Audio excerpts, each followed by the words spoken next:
සුබ දවසක් යාළුවනේ. ඔන්න WK කිචන් ඉතින් පුංචි කඩයක් ඕපන් කළා. ඉතින් මම කලින් වීඩියෝ එකේ දැම්මා. ඉතින් මේක තියෙන්නේ බියගම සෝනේ ළඟ. වඩේ තියෙනවා, රොටි තියෙනවා. මේ තියෙන අපේ වාදන වඩේ. මේක රෙසිපි මම දාන්නම් කියලා කොහොමද ඉක්මනින් දානවා මේක. මේ අපේ රොටිය. මේක කුනිසෝ පේස්ට් එකක් තියෙන්නේ මේකට. මේ දෙකම කුනිසෝ. අපේ චිකන් සූප් එකක් තියෙනවා. ෆ්‍රයිඩ් රයිස් එකක් තියෙනවා, එග් රයිස් එකක්. අද යෙලෝ රයිස් එක මෙනුව දවස් 6කට වෙනස් වෙනවා. ඉතින් මේ එන්න කාලා බලලා රහද නැද්ද කියලා බලන්න එන්න. බියගම සෝන් එක තමයි මේ කඩේ තියෙන්නේ. රයිස් එක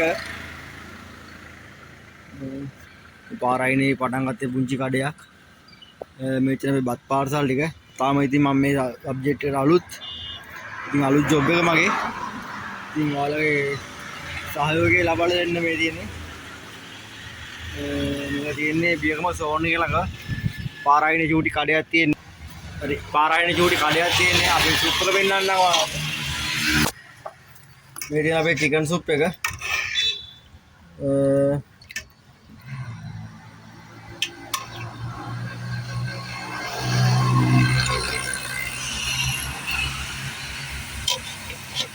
හරි.